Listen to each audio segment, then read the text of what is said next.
हाँ, तो लीजिए प्यारे विद्यार्थियों, फाइनली हमें मिल चुका है क्लास 10th जो अर्धवार्षिक विषय का पेपर है आपका साइंस का, वो कंप्लीट पेपर हमें मिल चुका है। इस पेपर का सॉल्यूशन हम आगे इस वीडियो में दिए हैं, तो इस पूरी वीडियो को आप देख कर जाइएगा और वीडियो को लाइक भी कीजिएगा और वीडियो को हाइप कीजिए ताकि इस पेपर की आपको पीडीएफ मिल सके।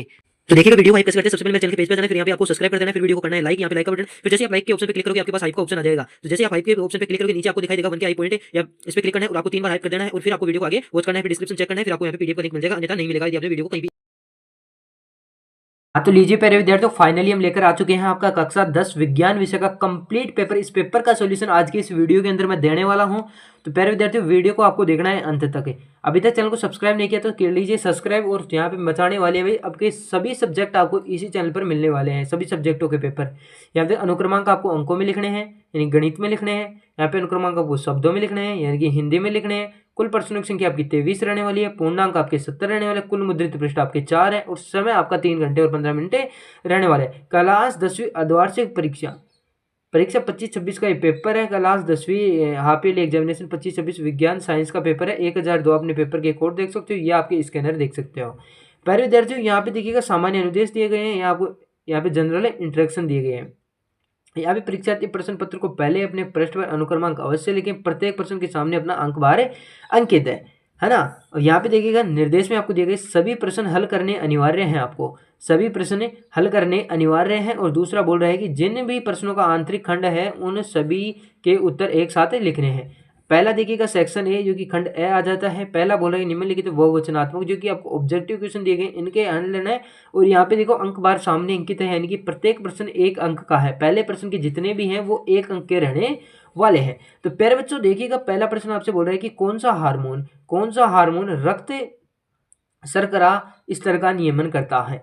तो बताना है कि कौन सा हार्मोन करता है। तो इसमें राइट आंसर हो जाएगा आपका इंसुलिन, यानी कि बी वाला बिल्कुल क्या हो जाएगा भाई, करेक्ट आंसर हो जाएगा। पर बच्चों अगला प्रश्न देखिएगा, कौन सी अंतःस्रावी ग्रंथि शरीर की वृद्धि के लिए उपापचय का नियमन करती है। थाइमस ग्रंथि, या फिर थायराइड ग्रंथि, या फिर एड्रेनल ग्रंथि, या फिर अग्नाशय। तो आपका दूसरे के अंदर आपका हो जाएगा थायराइड ग्रंथि, यानी कि बी वाला विकल्प आपका बिल्कुल क्या हो जाएगा भाई, करेक्ट आंसर हो जाएगा। पर बच्चों अगला प्रश्न देखिएगा, मानव वक एक तंत्र का भाग है जो संबंधित है, वो किससे संबंधित है प्यारे बच्चों। तो यहाँ पे ऑप्शन देखिएगा पोषण का, श्वसन का, उत्सर्जन का, परिवहन का। देखिएगा वो है आपका किसका है भाई, उत्सर्जन का है। तो स वाला विकल्प आपका बिल्कुल क्या हो जाएगा भाई, करेक्ट आंसर हो जाएगा। पर बच्चों अगला प्रश्न देखिएगा, दही में उपस्थित अम्ल होता है, दही में कौन सा अम्ल उपस्थित होता है। तो दही में आपको उपस्थित होता है लैक्टिक अम्ल, यानी कि द वाला विकल्प आपका बिल्कुल क्या हो जाएगा भाई, करेक्ट आंसर हो जाएगा।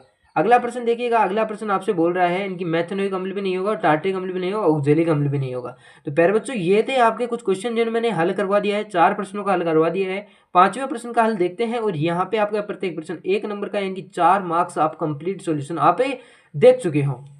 यहाँ पे देखिएगा अगला प्रश्न आपसे बोल रहा है कि ऊष्मा का सबसे अच्छा चालक है, आपको ऊष्मा का सबसे अच्छा चालक बताना है।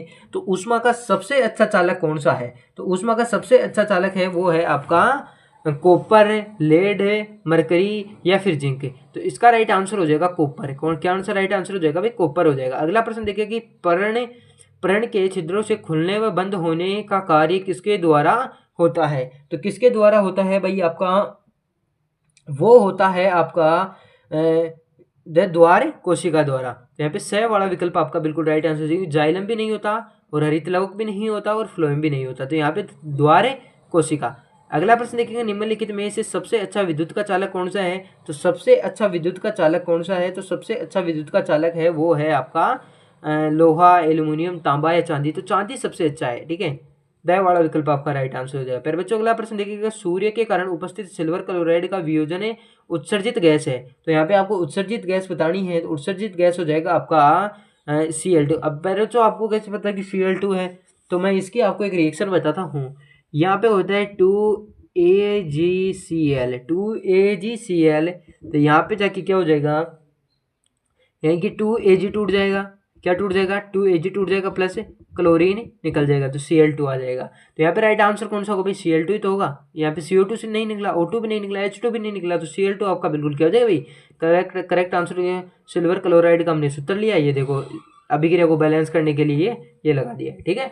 अगला प्रश्न देखिएगा, अगला प्रश्न आपसे क्या बोल रहा है कि जठर रस का पीएच मान होता है। तो जठर रस का आपको पीएच मान बताना, लगभग 1.2, 7, 7.4 या फिर 10। तो कितना होता है मेरे प्यारे विद्यार्थियों, ये आपको लगभग 1.2 होता है, यानी ए वाला विकल्प आपका बिल्कुल क्या हो जाएगा भाई, करेक्ट आंसर हो जाएगा। अगला प्रश्न आपसे बोल रहा है कि अग्रिम सूर्योदय व विलंब सूर्यास्त के कारण सूर्यास्त का कारण है, ये बताना है आपको। तो सूर्यास्त का कारण कौन सा है, वायुमंडलीय अपवर्तन है। पहले बच्चों अगला प्रश्न देखिएगा, आपसे बोले रिक्त स्थान की पूर्ति करना है। प्रत्येक प्रश्न आपका 1 अंक का होने वाला है। और यहाँ पे देख सकते हो कि हार्मोन की खालिस्तान, हार्मोन की क्रिया को खालिस्तान क्रियाविधि नियंत्रित करती है। हार्मोन की क्रिया को खालिस्तान क्रियाविधि क्या करती है भाई, नियंत्रित करती है। तो खालिस्तान करती है तो करती है वो करती है पुनर्भरण, यानी कि पुनर्भरण। ठीक है, यहाँ पे आपका पुनर्भरण आपका बिल्कुल क्या हो जाएगा भाई, राइट आंसर हो जाएगा। अगला प्रश्न देखिएगा, अगला प्रश्न आपसे बोल रहे हैं कि शाखाविन आहार श्रृंखला से बना जाल कौन सा जाल कहलाता है भाई, आपका कहलाता है आहार जाल। कौन सा जाल कहलाता है, आहार जाल कहलाता है, आहार जाल कहलाता है। अगला प्रश्न देखिएगा, अगला प्रश्न आपसे क्या बोल रहा है कि विद्युत धारा का एसआई मात्रक कौन सा है। तो विद्युत धारा का एसआई मात्रक है वो है आपका एम्पियर, एम्पियर है। अगला प्रश्न देखिए, श्वेत प्रकाश का अवयवी वर्णों में खालिस्तान विभाजित करता है। तो खालिस्तान विभाजित करता है यानी कि विक्षेपण, क्या करता है भाई, विक्षेपण, विक्षेपण। अगला देखिएगा, अगला आपसे बोल रहा है कि किसी गोलीय दर्पण की फोकस दूरी की वक्रता त्रिज्या खालिस्तान होती है। तो कितनी होती है भाई, एफ बराबर है R/2। अगला देखिएगा, पदार्थों को जैविक प्रक्रम द्वारा विघटित हो जाते हैं, खालिस्तान कहलाते हैं। तो क्या कहलाते हैं भाई, जैविक निम्नीकरण कहलाते हैं, जैविक निम्नीकरण, जैविक निम्नीकरण कहलाते हैं। तो ये आपके 6 के 6 क्वेश्चन मैंने आपको हल करवा दिए हैं। पहले विद्यार्थियों दूसरे के 6 प्रश्न हमने सोल्व कर लिए थे। अब बढ़ते हैं अगले प्रश्न की तरफ। यहाँ पे ये भी आपके 1-1 नंबर के हैं, तो 2 के 6 नंबर आपके कंप्लीट हो चुके हैं और यहाँ पे आपके ये नंबर कंप्लीट हो चुके हैं। तो पहले बच्चों अगले प्रश्न की तरफ बढ़ते हैं। अगला प्रश्न आपसे बोल रहा है कि चुंबक के समजातीय ध्रुव को परस्पर खालिस्तान होता है। चुंबक के समजातीय ध्रुव में परस्पर खालिस्तान होता है। तो परस्पर क्या होता है भाई, ये आपको बताना है कि परस्पर खालिस्तान होता है। तो देखिएगा, ये है आपका 7वां क्वेश्चन। और चुंबक के जो ध्रुव रखोगे, ये से मानो ऐसे साउथ है और ये नॉर्थ है, यदि क्या बोल रहे हैं कि सजातीय, यदि आप एस एस को लाओगे तो क्या होगी, प्रतिकर्षित होगी, फिर एन एन को लाओगे तो प्रतिकर्षित होती है चुंबक। एस एन होगी तो आकर्षण होगा, अन्यथा एन एन होगा तो प्रतिकर्षण होगा। तो यहाँ पे आपका आ जाएगा प्रतिकर्षण, क्या आ जाएगा, प्रतिकर्षण। ठीक है, प्रतिकर्षण आ जाएगा। अगला प्रश्न देखिए, सिरका में उपस्थित अम्ल का रासायनिक नाम लिखना है आपको। तो सिरका में उपस्थित जो अम्ल होता है उसका रासायनिक नाम आपको लिखना है। तो उसका रासायनिक नाम हो जाएगा, सिरका में उपस्थित रासायनिक अम्ल होता है वो होता है एसिटिक अम्ल। कौन सा होता है भाई, एसिटिक अम्ल होता है। तो यहाँ पे आपको लिखना है एसिटिक अम्ल, एसिटिक अम्ल। अगला देखिएगा, बुझे हुए चूने का रासायनिक सूत्र आपको बताना है, तो वो होता है कैल्शियम हाइड्रोक्साइड। क्या होता है, कैल्शियम हाइड्रोक्साइड। यहाँ पे होता है आपका कैल्शियम हाइड्रोक्साइड। अगला प्रश्न देखिएगा कि चांदी और तांबे खालिस्तान अधिक आघात वर्धनीय धातु है। चांदी और तांबे में अधिक कौन सी आघात वर्धनीय है, तो लंबी खींच के जाके बना जा सके। ये चांदी सबसे ज्यादा सुचालक भी है और आघात वर्धनीय भी है, आपकी चांदी ही है। तो ठीक है, यहाँ पे आपका चांदी बिल्कुल क्या हो जाएगा, राइट आंसर हो जाएगा। फिर बच्चों अगला प्रश्न देखिएगा, निम्नलिखित प्रश्नों का उत्तर, निम्नलिखित प्रश्नों का उत्तर एक शब्द एक पंक्ति में दीजिए। प्रत्येक प्रश्न 1 अंक का है आपका। कितने अंक का है भाई, 1 अंक का है। तो देखिएगा भाई, यह आपसे बोल रहा है, ये बोल रहा है कि जैविक आघात आवर्धन क्या है, जैविक आवर्धन क्या है। तो इसकी आपको क्या लिखनी है भाई, परिभाषा लिखनी है। तो जैविक आवर्धन क्या होता है, जैविक आवर्धन विषाक्त पदार्थों जैसे कीटाणु, जैसे कीटनाशक हो गए की सांद्रता में वृद्धि, क्योंकि इसका जो इसकी श्रृंखला में एक ट्रैफिक स्तर जो अलग तक बढ़ते हैं, है ना, अगले तक क्या करते हैं, बढ़ते हैं। अगला प्रश्न आपसे बोल रहा है कि हार्मोन की क्रिया, हार्मोन की जो क्रिया होती है वो कौन सी क्रियाविधि नियंत्रित करती है। हार्मोन की क्रिया को कौन सी क्रियाविधि क्या करती है भाई, नियंत्रित करती है। तो हार्मोन की क्रिया को यानी कि फीडबैक है, यानी कि फीडबैक या पुनर्भरण, यानी कि आप इंग्लिश इसे भी लिख सकते हो फीडबैक, इंग्लिश मीडियम की जरूरी नहीं है, फीडबैक, फीडबैक लिख देना, या फिर पुनर्भरण क्रिया विधि। अगला प्रश्न आपसे पूछा है कि बहुखंडन प्रदर्शित है, बहुखंडन प्रदर्शित करने वाले एक जीव का नाम लिखे। तो बहुखंडन प्रदर्शित करने वाले एक जीव का आपको नाम लिखना है, तो वो हो जाएगा होगा प्लाज्मोडियम। कौन सा हो जाएगा? प्लाज्मोडियम, प्लाज्मोडियम हो जाएगा, ठीक है, प्लाज्मोडियम। अगला प्रश्न आपसे बोला है कि जीवाश्म ईंधन में उपयोग से होने वाली एक कहानी लिखिए। तो जीवाश्म ईंधन से होने वाली एक कहानी आपको लिखनी है। तो जीवाश्म ईंधन है, यानी कि जीवाश्म ईंधन का मतलब जैसे पेड़ पौधे आ गए तो इनको जब लगे तो आपको CO2 अधिक से अधिक मात्रा में लगेगी, यानी कि आपको वायु का क्या हो रहा है भाई? प्रदूषण हो रहा है। तो वायु प्रदूषण, वायु प्रदूषण। अगला देखिएगा कि पित्तल व तांबा के साथ मिश्रित दूसरी धातु बताइए। पित्तल व तांबा में, पित्तल में तांबा के साथ है, तो पित्तल में तांबा के साथ, तांबा होता है वो किन दो धातुओं से मिलकर बना होता है, ये आपको पता होना चाहिए। जिनमें आपसे पूछा है कि एक तो आपको दे रखा है, एक तो दे रखा है कि तांबा, और दूसरा हो जाएगा वो हो जाएगा आपका जस्ता। क्या हो जाएगी? जस्ता, जस्ता हो जाएगी। ये आप सोच, पित्तल में तांबा के साथ क्या मिश्रित होता है भाई? जस्ता मिश्रित होता है। ओके, अगला प्रश्न आपसे बोला है, अगला प्रश्न बोला कि सल्फर ब्रोमाइड तथा आयोडीन में से चयन करके द्रव अधातु का नाम लिखिए। यानी कि इसमें से जो धातु है, द्रव अधातु है, उसका आपको नाम लिखना है। तो सल्फर या ब्रोमीन या फिर आयोडीन, तो आपका होता है ब्रोमीन। ब्रोमीन क्या होती है भाई? अधातु द्रव्य होती है, तो ब्रोमीन आ जाएगा इसके अंदर। क्या आ जाएगा? ब्रोमीन आपका राइट आंसर हो जाएगा। अगला प्रश्न देखिएगा, CH3 C double bond CH होता है, इसका नाम लिखना है आपको। IUPAC आती है, उसके अंदर इसके अकॉर्डिंग आपको इसका नाम लिखना है। तो इसका नाम हो जाएगा मैथ एथ, और ये क्या हो गया भाई? प्रोप हो गया, ठीक है, प्रोप। डबल बॉन्ड है तो क्या हो जाएगा? प्रोप इन हो जाएगा। क्या हो जाएगा? प्रोपीन हो जाएगा। प्रोपीन, प्रोपाइन, आयन लगता है ना जब डबल बॉन्ड होते हैं, तो यहाँ पे हो जाएगा प्रोपाइन,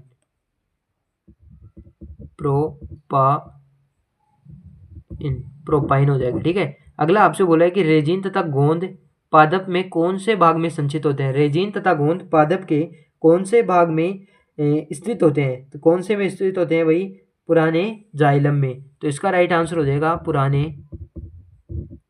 जाइलम में, पुराने जाइलम में। श्वसन को परिभाषित कीजिए। आपको इसमें श्वसन की परिभाषा लिखनी है, ठीक है। तो आप श्वसन की परिभाषा आप लिख देना, जो श्वास की जो परिभाषा होती है।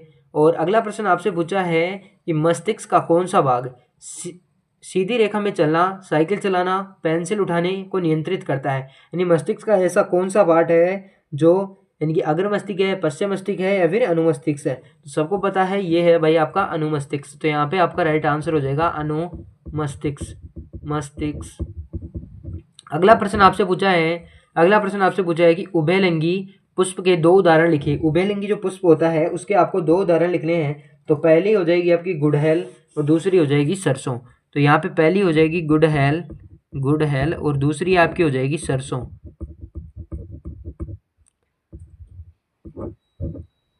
ठीक है।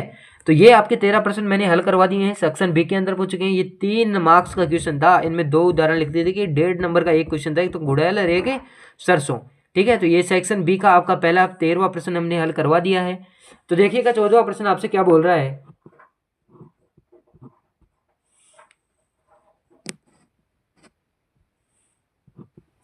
14वां प्रश्न आपसे बोला है कि Na2CO3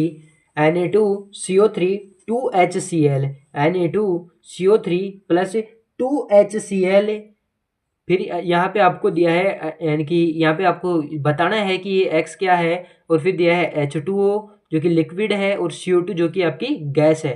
अब इस रिएक्शन को आपको करना है, फिर आपको बताना है। तो यहाँ पे देखिएगा, यहाँ पे मैं आपको एक चीज़ बताता हूँ। यहाँ पे देखिएगा Na, यहाँ पे Na 2 है, यहाँ पे Na 1 भी नहीं आया है, यहाँ पे Na 1 भी नहीं आया है, यहाँ पे Na 2 है, यहाँ पे H आ गया, Cl नहीं है, तो यहाँ पे क्या आएगा? NaCl आएगा। क्या आएगा? NaCl आएगा। तो यहाँ पे करेक्ट आंसर हो जाएगा, X की जगह लिखना है आपको, थोड़ी NaCl ही आएगा करेक्ट, ठीक है। NaCl आपका बिल्कुल क्या हो जाएगा भाई? राइट आंसर हो जाएगा। इसके अंदर देखिएगा क्लोरीन भी 2 है और इसके अंदर देखिएगा क्लोरीन 1 भी नहीं है, तो 2NaCl 2 और लग जाएगा। तो X की जगह वैसे NaCl आएगा। अगला प्रश्न देखिएगा, आपसे बोला है कि एथीन अणु की इलेक्ट्रॉनिक बिंदु संरचना का चित्रित कीजिए। एथीन अणु की एथेन अणु की आपको इलेक्ट्रॉनिक बिंदु संरचना बनानी है तो मैथ एथेन की क्या होंगे भाई, दो तो कार्बन होंगे, क्या होंगे, दो कार्बन होंगे, यानी कि एथेन अणु की, यानी कि दो तो क्या होंगे भाई आपके कार्बन होंगे, दो कार्बन के साथ एक हाइड्रोजन इधर लगा होगा, एक हाइड्रोजन इधर लगा होगा, एक बॉन्ड के अंदर दो क्या होते हैं, ये लो, हाइड्रोजन के पास दो इलेक्ट्रॉन होते हैं। तो ये देखिएगा इसमें कार्बन की संयोजकता 4 होती है, तो कार्बन की संयोजकता कितनी होती है भाई, 4 होती है। और यहाँ पे आपको पूछा है कार्बन की संयोजकता आपकी 4 होती है, तो दो इसके आएंगे, दो इसके आएंगे, ये देखो ये अब देखिएगा इसमें सबकी संयोजकता पूरी हो रही है क्या, ये कार्बन के आपके 4 हो गई, हाइड्रोजन का इधर से बन ही रहा है तो ये कॉमन आ गया, तो ये आपकी क्या हो गई भाई, एथेन की इलेक्ट्रॉन बिंदु संरचना हो गई। अगला देखिएगा वायवीय अवायवीय श्वसन में आपको क्या बताना है भाई, अंतर लिखना है, तो वायवीय अवायवीय श्वसन में आपको अंतर है यहाँ से लिख देना है, ठीक है। अगला प्रश्न देखिएगा, अगला प्रश्न आपसे क्या बोल रहा है कि पादपों में प्रकाशानुवर्तन गतियों को समझाइए, तो पादपों में वो प्रकाशानुवर्तन गतियां होती हैं उनको बताना है, ठीक है, उनको बताना है। अगला प्रश्न देखिएगा, अपवर्तनांक किसे कहते हैं, यानी कि अपवर्तनांक किसे कहते हैं, तो किसी माध्यम से गुजरते समय प्रकाश की गति कितनी कम हो जाती है उसी को क्या कहते हैं भाई, प्रकाश अपवर्तन कहते हैं। यानी कि किसी माध्यम से गुजरते समय प्रकाश की गति कितनी कम हो जाती है उसको कहते हैं n बराबर c बटे v, n बराबर अपवर्तनांक है, ठीक है, अपवर्तनांक n बराबर c बटे v, ठीक है, अपवर्तनांक बता दिए किसे कहते हैं, n बराबर c बटा v। अगला देखिएगा, स्वच्छ आकाश का रंग नीला क्यों होता है, यह आपको बताना है कि स्वच्छ आकाश होता है उसका रंग नीला क्यों होता है ना, उसका रंग नीला क्यों होता है, क्योंकि प्रकाश के प्रकीर्णन के कारण प्रकाश का रंग नीला होता है। ये स्थितियां आपको दी हुई हैं, तो प्रकाश के प्रकीर्णन के कारण, प्रकाश के प्रकीर्णन के कारण। अगला प्रश्न देखिएगा, अगला प्रश्न आपसे क्या बोल रहा है, आपका सेक्शन सी आ जाता है, यहाँ पे दीर्घ गुणात्मक उत्तर है, एक प्रश्न 5 मार्क्स का है, नहीं 3 क्वेश्चन आपको दिए हुए हैं। घरेलू विद्युत परिपथ में विद्युत फ्यूज का उपयोग क्यों किया जाता है, यानी जो घरेलू परिपथ होते हैं उनमें विद्युत फ्यूज का उपयोग क्यों किया जाता है, क्योंकि लाइन के अंदर शॉर्ट सर्किट नहीं होना चाहिए, यानी कि जब लाइन के अंदर आपका शॉर्ट सर्किट नहीं होना चाहिए, वायर आपका जलना नहीं चाहिए ताकि वहां से शॉर्ट हो जाए, इसलिए विद्युत फ्यूज का उपयोग किया जाता है। ऊष्माक्षेपी व ऊष्माशोषी अभिक्रिया का अर्थ लिखिए व उदाहरण बताइए, ये आपका अथवा का प्रश्न है, 1 नंबर 5 मार्क्स का है, ठीक है, इसमें आपको व्याख्या करनी है।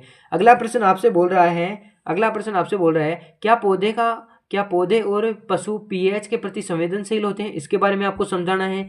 दुर्बल और प्रबल अम्ल की तुलना करना है, दुर्बल अम्ल क्या होते हैं, प्रबल अम्ल क्या होते हैं। यहाँ पे आपको ओम का नियम लिखना है, उसकी ग्राफ बतानी है। ओम का नियम क्या होता है, V बराबर है IR, V I और R क्या है आपका प्रतिरोध है, I क्या है आपकी धारा है ना, और V आपका क्या है भाई, विभवांतर है। अब देखिएगा आपसे क्या बोल रहा है कि जो V और आपको ओम के नियम, इसमें आपको ग्राफ बनानी है।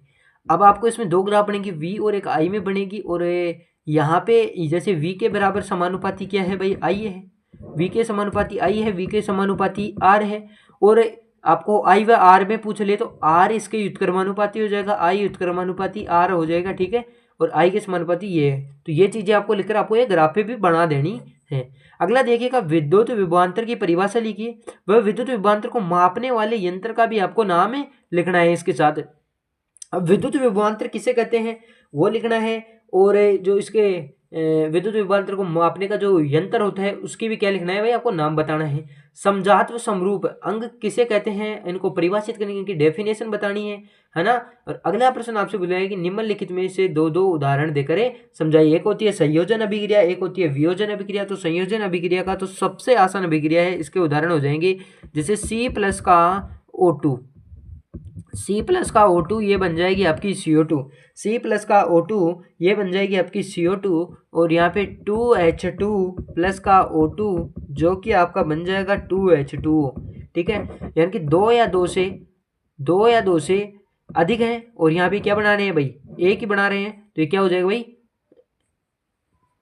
संयोजन अभिक्रिया हो जाएगी, है ना, यानी कि इसमें टूटा हुआ जुड़ रहा है। ठीक है, अब आपकी आ जाती है भाई वियोजन अभिक्रिया। वियोजन अभिक्रिया किसे कहते हैं? तो वियोजन अभिक्रिया देख लीजिएगा, जैसे CaCO3 में ले लेता हूँ और ये टूटेगा CaO प्लस का CO2 में। अगला प्रश्न आपसे अगला है, इसका दूसरा उदाहरण 2H2 आप ले लो और वो 2H2 प्लस का O2 के अंदर टूटेगा। ठीक है, O2 के अंदर टूटेगा, तो ये तक कुछ आपका पेपर, तो ये पूरा पेपर मैंने हल करवा दिया है। और इस पेपर की आप PDF चाहते हो, इस पेपर की आप PDF चाहते हो, तो नीचे आपको डिस्क्रिप्शन में क्या मिलेगा भाई, लिंक मिलेगा, उस पर क्लिक करना है, PDF यानी व्हाट्सएप चैनल के नाम से उसे ज्वाइन कर लेना है। और इसी प्रकार आपको सभी सब्जेक्ट के पेपर मिल जाएंगे। तो मिलते हैं किसी नेक्स्ट वीडियो में, तब तक के लिए धन्यवाद। जय हिंद, जय भारत।